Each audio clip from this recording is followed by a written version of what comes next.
अस्सलामु अलैकुम वरहमतुल्लाहि वबरकातुहू। मुहतरम नाज़रीन इकराम, जैसा कि हम सबको मालूम है कि हमारे मुल्क के 12 राज्यों में SIR को लागू कर दिया गया है और हर वोटर के लिए इलेक्शन कमीशन ने SIR को ज़रूरी करार दिया है। इसके लिए तकरीबन हमारे सारे घरों में फॉर्म भी BLOs के ज़रिए पहुंच चुके हैं और हम लोगों ने फॉर्म भरना शुरू भी कर दिया है। बहुत से लोगों ने फॉर्म भर भी दिया है, लेकिन इस फॉर्म के भरने में बहुत सी गलतियाँ होती हैं और बहुत सी आम गलतियां होती हैं जिनकी वजह से शायद आगे चलकर हमें किसी बड़ी मुश्किल का सामना करना पड़ सकता है। हम फॉर्म के हर हिस्से को कैसे भरें, क्योंकि इसमें 3 हिस्से दिए गए हैं। बहुत से लोग इन्हीं में गलतियां कर देते हैं और बहुत से आम सवालात, मसलन शादीशुदा खवातीन के मुतालिक और गैर शादीशुदा जो खवातीन हैं उनके मुतालिक, और जिनके वालिदैन 2003 से पहले ही फौत हो गए हैं और उनका 2003 में नाम नहीं था, तो इस तरह के जो लोग हैं उनके मुतालिक बहुत से सवालात हमारे जहनों में गर्दिश कर रहे हैं। तो आइए आज की वीडियो में हम हर सवाल के जवाब के साथ इस फॉर्म को भरना सीखेंगे और आसानी से, बहुत ही आसान अंदाज में इसको सीखेंगे और अच्छी तरीके से हम अपने फॉर्म को फिल करेंगे। तो आइए अब चलते हैं आपकी स्क्रीन पर। तो अब आ जाते हैं हम SIR के फॉर्म पे और इसको हम भरना सीखते हैं। तो सबसे पहले आप देखें, यहाँ पे जो है निर्वाचक की पूरी डिटेल होगी। नाम होगा, ऊपर EPIC संख्या होगी, फिर पता वगैरह होगा, मकान नंबर और सारे यानी सिटी वगैरह का नाम होगा। यहाँ पे भी यानी वो कर्म संख्या वगैरह ये सारी चीज़ें होंगी। यहाँ पे QR कोड दिया गया है। यहाँ पे निर्वाचक यानी जो जिसका नाम 2025 की वाटर लिस्ट में होगा तो वो उसका यहाँ पे फ़ोटो होगा। यहाँ पे जो है हमें वर्तमान फ़ोटो चाहिए। वर्तमान का मतलब यह है जो हालिया फ़ोटो यानी अभी की फ़ोटो, पुरानी यानी 2-3 साल पहले की फ़ोटो नहीं, जो अभी की फ़ोटो है वो निकलवा के आप एक फ़ोटो, पासपोर्ट साइज़ की हो फ़ोटो, वो यहाँ पे आप लगाएंगे। तो ऊपर हमें कोई काम नहीं करना है, सिर्फ यहाँ पे एक फ़ोटो लगानी है जो अभी की हो फ़ोटो। अब यहाँ पे आ जाते हैं, सबसे पहले जन्म तिथि यानी डेट ऑफ बर्थ। तो यहाँ पे इसके सामने हम यहाँ पे भरेंगे। बहुत से लोग यहाँ पे भर देते हैं, तो यहाँ पे नहीं भरेंगे बल्कि इस कॉलम में भरेंगे। ये जो कॉलम है इसमें भरेंगे डेट ऑफ बर्थ और नंबरों में डालेंगे। जैसे आज तारीख है 18, फिर तो हम 18 डाल देंगे, फिर 11, फिर क्या है 2025, इस तरीके से डाल देंगे। तो जन्म तिथि यानी डेट ऑफ बर्थ यहाँ पे हम डालेंगे।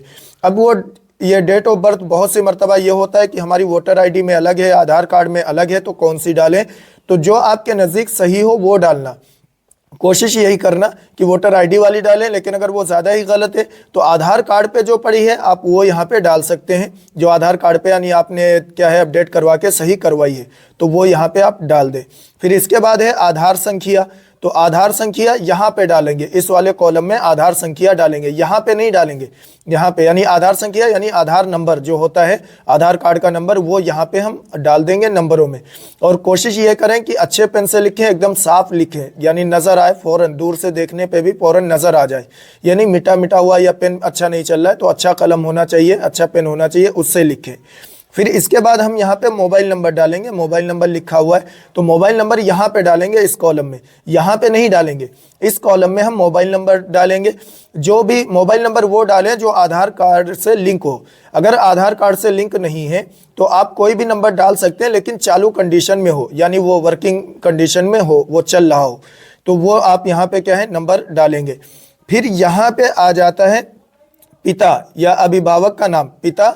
पिता का नाम यहाँ पे आप डालेंगे, पिता यानी वालिद, बाप का नाम यहाँ पे आप डालेंगे, अपने फादर का नाम यहाँ पे आप डालेंगे। नाम वो डालेंगे जो यानी अभी हालिया ID में हो, जैसे वोटर ID में या आधार कार्ड में जो भी नाम है उनका, वो यहाँ पे आप डालेंगे। फिर यहाँ पे डालेंगे पिता या अभिभावक का EPIC संख्या, यहाँ पे डालेंगे। तो यहाँ पे हम क्या डालेंगे, अपने यानी फादर की जो है EPIC संख्या, अगर वो मौजूद है, यहाँ पे लिखा भी है यदि उपलब्ध हो। अगर हमारे पास है ही नहीं, यानी ये क्या है 2003 में भी नाम नहीं था और वोटर ID भी नहीं है वालिद साहब की, फादर की, तो फिर हम यहाँ पे क्या है वो नहीं डालेंगे, सिर्फ नाम यहाँ पे वालिद का डाल देंगे। अच्छा, यहाँ पे फादर का नाम डालना ज़रूरी है, वो चाहे क्या है इंतकाल कर गए हो, इस दुनिया में ना हो, चाहे वोटर ID में नाम हो ना हो, तब भी यहाँ पे डालना ज़रूरी है, यानी ये हर किसी के लिए ज़रूरी है। अब यहाँ पे जो है आ जाता है माता का नाम। फिर यहाँ पे हम डालेंगे अपनी मदर का नाम, यानी अपनी अम्मी का नाम यहाँ पे हम जो है डालेंगे, इस वाली संख्या में। यहाँ पे हम अपनी अम्मी का नाम डालेंगे, इसके सामने देख लेना, यहाँ पे नहीं डालेंगे, यहाँ पे हम क्या है अपनी अम्मी यानी वालिदा का नाम डालेंगे। जो भी नाम हो, अगर वो वोटर ID में उनका नाम हो ना हो, इससे नहीं लेना देना, यहाँ माँ बाप का नाम डालना ज़रूरी है।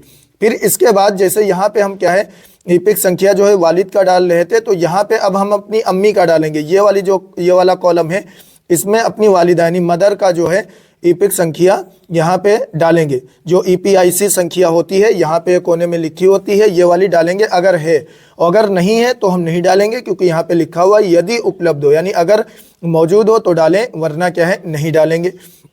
फिर यहाँ पे आ जाते हैं, अगर आप शादीशुदा हैं, यानी ये जो भाई साहब हैं अगर ये शादीशुदा हैं, तो अगर ये क्या है यानी मेल है, तो इनकी जाहिर सी बात है पत्नी होंगी, तो पत्नी का नाम यहाँ पे हम डालेंगे। यहाँ पे क्या है पत्नी का नाम डालेंगे, और यहाँ पे पत्नी का जो है ईपीआईसी संख्या, ये वाला जो कॉलम है नीचे वाला, यहाँ पे डालेंगे ईपीआईसी संख्या। ईपीआईसी संख्या यही वाला है, जाहिर सी बात है पत्नी होंगी 18 साल की होंगी तो उनका भी ये आया होगा। अगर वोटर आईडी उनकी बनी है 2025 तक जिन्होंने वोट डाले हैं, तो उनका ये फॉर्म ज़रूर आया होगा। अगर नहीं आया है तो अपने बीएलओ से मिलें अपने इलाके के और उनसे जाकर मांगे। तो ये क्या है यहाँ पे उनका ईपीआईसी संख्या यहाँ पे डालेंगे पत्नी का, और अगर ये फॉर्म किसी पत्नी का है तो वो अपने यहाँ पे शौहर का नाम डालेगी, और यहाँ पे शौहर का क्या है ईपीआईसी संख्या डालेगी जो वोटर आईडी में होगी, या यहाँ पे आप देख सकती हैं तो यहाँ पे डालेंगे। तो ये वाला कॉलम इस तरीके से फुल इसको करेंगे। मतलब ये है इसको जो हालिया जो अभी की जो हमारी यानी लेटेस्ट डिटेल है उसके मुताबिक इसको हम क्या है फुल करेंगे। यहाँ पे जो है क्या है जन्म तिथि यानी डेट ऑफ बर्थ हो गया, यहाँ पे आधार नंबर हो गया, यहाँ पे मोबाइल नंबर हो गया, यहाँ पे वालिद का नाम, यहाँ पे ईपीआईसी संख्या अगर वालिद की मौजूद हो, नहीं है तो नहीं डालेंगे। यहाँ पे मदर का नाम, यहाँ पे मदर की ईपीआईसी संख्या अगर मौजूद है तो डालेंगे, नहीं है तो नहीं डालेंगे। यहाँ पे पति का नाम अगर क्या है वो फीमेल है और शादीशुदा है, और यहाँ पे पति की ईपीआईसी संख्या, और अगर वो मेल है वो शादीशुदा है तो यहाँ पे जो है पत्नी का नाम डालेंगे, और यहाँ पे पत्नी का क्या है यानी बीवी का जो है ईपीआईसी संख्या। और अगर वो शादीशुदा नहीं है तो फिर यहाँ पे क्या है हम कुछ नहीं डालेंगे, ये दोनों कॉलम खाली रखेंगे। तो इस पहले वाले कॉलम को इस तरीके से हम क्या है फुल करेंगे। अब देखें नीचे के जो दो कॉलम है इसमें असल कंफ्यूजन होती है, इसको हम अच्छी तरह से समझ लेते हैं। तो पहली बात यहाँ आप ये समझ लें कि जो लास्ट एसआईआर हुआ था वो 2003 में हुआ था, कुछ राज्यों में 2002 में भी हुआ था, कुछ में 4 में भी हुआ था, लेकिन उत्तर प्रदेश में 3 में हुआ था। तो जो 2003 में लास्ट एसआईआर हुआ था तो उसमें जिनका नाम है यानी 2003 की लिस्ट में जिनका नाम है वो अक्सर 38 साल की जो उम्र के हैं उनका उसमें नाम होगा, या 38 से ऊपर हैं जो उनका नाम उसमें होगा यानी 2003 की लिस्ट में। तो जिनका 2003 की लिस्ट में नाम है तो उनकी हम डिटेल इस वाले कॉलम में भरेंगे। ये जो कॉलम है इस वाले कॉलम में भरेंगे, इस वाले कॉलम में भरेंगे। अब पहले हम समझ लेते हैं कैसे भरेंगे। यहाँ पे ऊपर हमने समझ लिया है कि कैसे भरेंगे। अगर इन्हीं का नाम 2003 में है तो 2003 की हम लिस्ट निकालेंगे, और वो कैसे निकालेंगे वो अगली वीडियो में आपको एक वीडियो अभी बनाई जाएगी, उसमें नीचे डिस्क्रिप्शन में आपको लिंक दे दी जाएगी, आप वहाँ से ज़रूर देख लेना उसको हम कैसे निकालेंगे। तो आइए वहाँ पे जो 2003 में जो नाम है उनका यानी ये जो मतदाता का जो नाम है वो 2003 में, वही पूरी यहाँ पे डिटेल हम डालेंगे। यहाँ पे डालेंगे निर्वाचक का नाम, जो भी नाम होगा वो यहाँ पे हम डालेंगे, जैसे 2003 में नाम है उसी तरह डालेंगे। बाद मर्तबा ये भी होता है कि 2003 में नाम गलत है लेकिन बाद में सही करवा लिया, तो जो गलत नाम चढ़ा हुआ है वही हम डालेंगे, ये नहीं कि हम सही करके डाल दें। तो जो 2003 में हम नाम है वही डालेंगे, यहाँ पे नाम डालेंगे निर्वाचक का। फिर क्या है ईपीआईसी संख्या अगर वहाँ पे है 2003 की लिस्ट में है वो होती है, वो अभी आपको स्क्रीन पे दिखा दी जाएगी, तो वो यहाँ पे हम डालेंगे ईपीआईसी संख्या हम यहाँ पे डालेंगे 2003 वाली। फिर इसके बाद क्या है संबंधी का नाम डालेंगे, यानी ये जो साहब हैं इनके क्या है संबंधी कौन है, तो यहाँ पे पिता का नाम डालेंगे। अगर पिता यानी वालिद फादर का नाम यहाँ पे डाल देंगे तो ये इनके फादर हैं, यानी संबंधी के नाम में फादर का नाम यहाँ पे डालेंगे। इसके बाद संबंध यानी इनका इनसे ताल्लुक क्या है, रिलेशन क्या है, तो यहाँ पे हम डालेंगे पिता यानी वालिद, वालिद मतलब यानी पिता, इनके ये क्या है वालिद थे फादर थे। फिर यहाँ पे हम जिला डाल देंगे, यहाँ पे हम राज्य का नाम डाल देंगे, और जिला का नाम वही डालेंगे जो 2003 की लिस्ट में है। अब हम कहीं पे भी रह रहे हो लेकिन यहाँ पे हम वही डालेंगे जो 2003 की लिस्ट में है। फिर यहाँ पे राज्य का नाम डाल देंगे जिस राज्य में हम थे 2003 में, तो वहाँ का क्या है यहाँ पे नाम डाल देंगे। फिर जो विधानसभा जो 2003 में थी वो यहाँ पे हम डाल देंगे, और इसके बाद हम आएंगे विधानसभा निर्वाचन क्षेत्र की संख्या यानी विधानसभा का जो नंबर है वो हम यहाँ पे डालेंगे, और भाग संख्या ये होती है वोटर, वो 2003 की जो लिस्ट है उसके कोने में होती है, अभी स्क्रीन पे आपको दिखाई जा रही होगी, उस पर आप अच्छी तरह से देख लें, वो यहाँ पे डालेंगे। और कर्म संख्या यानी सीरियल नंबर जो होता है वो यहाँ पे हम डालेंगे। ये सारी चीज़ें जो है अच्छी तरह से समझ लीजिएगा। निर्वाचक का नाम, ये पूरी डिटेल भरनी है हमें 2003 की लिस्ट के एतबार से। जो डिटेल 2003 की लिस्ट में है वही पूरी यहाँ पे डालनी है अगर उनका नाम है, ठीक है। पूरा फार्म ऐसे भर जाएगा, यहाँ पे अपने दस्तखत कर देने हैं और दस्तखत करने के बाद यहाँ पे बीएलओ के दस्तखत होंगे, फिर क्या है ये फार्म सबमिट कर देना है। तो इस तरीके से हम भरेंगे। अगर 2003 में नाम है तो पहले यहाँ डालेंगे, फिर क्या है पूरी यानी डिटेल यहाँ पे डालेंगे। इस तरीके से भर के फ़ोटो चिपका के यहाँ पे अपने दस्तखत करके फार्म क्या है जमा कर देंगे। और ज़रूरी नहीं है दस्तखत वही करे जिसका फार्म हो, अगर वो कहीं बाहर है यानी कहीं बाहर काम कर रहा है या दूसरे मुल्क में आप फार्म भर रहे हैं तो आप भर के अपनी दस्तखत जो है कर दें और आगे डाल दें, जो भी आपका उनसे रिलेशन हो वो डाल दें और फार्म जमा कर दें। अब आ जाते हैं इस कॉलम को समझ लेते हैं। यह कॉलम उन लोगों के लिए है जिनका 2003 में नाम नहीं था, यानी जो 38 साल के नीचे हैं, 30 साल के हैं, 25 साल के हैं, 32 साल के हैं, जो इस उम्र के हैं, जाहिर सी बात है उनका नाम इसमें 2003 में नहीं होगा। जब 2003 में इनका नाम नहीं है तो इसमें क्या हम भरेंगे उसको समझ लेते हैं। यहाँ पे तो सारी मौजूदा डिटेल डालेंगे, जो लेटेस्ट डिटेल है वो डालेंगे।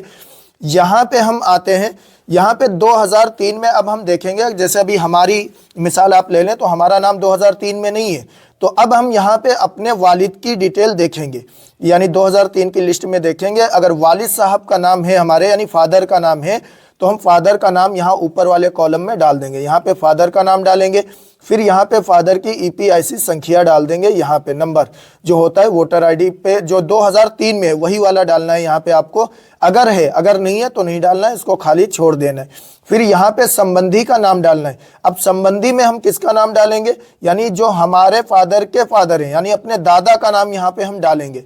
तो अपने दादा का नाम यहाँ पे हम डालेंगे, फिर संबंध लिख देंगे, यानी इनका रिलेशन क्या है, तो पिता हैं ये इनके, यानी वालिद हैं, फादर हैं, तो यहाँ पे पिता लिख देंगे या फादर लिख देंगे। फिर जो है यहाँ पे हम ज़िला डाल देंगे जो 2003 में है, जो 2003 में वोटर लिस्ट पे होगा वहीं पे यहाँ पे क्या है डाल देंगे। फिर राज्य का नाम डाल देंगे जो 2003 में थी, ये याद रखिएगा, इसमें पूरी डिटेल वही भरनी है जो 2003 में है।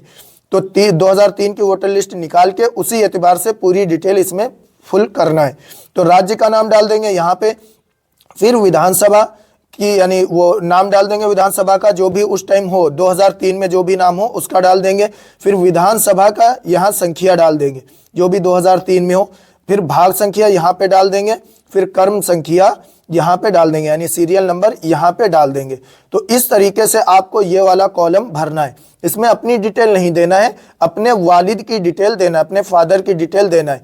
अगर 2003 में फादर का नाम नहीं है, बहुत से ऐसे लोग हैं जिनका इंतकाल हो गया 2003 से पहले ही फादर का और वोटर आईडी से नाम भी कट गया, तो वो अपनी मदर का यहाँ पे मदर की डिटेल भर सकते हैं पूरी।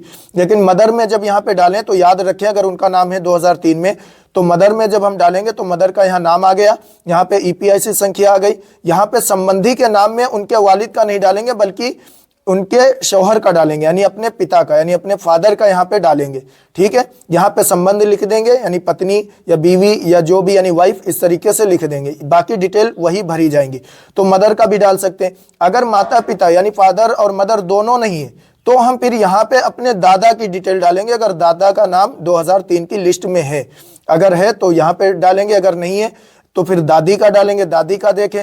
अगर चारों में से किसी का नहीं है तो आप यहाँ पे फिर जो है अपने बड़े भाई या बड़े अब्बू या चाचा वगैरह की डिटेल डाल सकते हैं। जैसे बड़े अब्बू हो गए यानी बड़े ताऊ या चाचा हो गए और या भाई हो गए बड़े, उनकी डिटेल आप यहाँ पे डाल सकते हैं। तो ज़रूर यहाँ पे डिटेल आप किसी ना किसी की ज़रूर डालें। इसको फुल करना है, इसको ऐसे खाली छोड़ के जमा नहीं करना है। उम्मीद है आपको ये अच्छी तरीके से फॉर्म भरने का तरीका समझ में आ गया होगा। अगर नहीं समझ में आया है तो कमेंट में सवाल कर लें और पूछ लें, जो भी सवाल होगा उसका जवाब इंशाअल्लाह ताला आपको दिया जाएगा।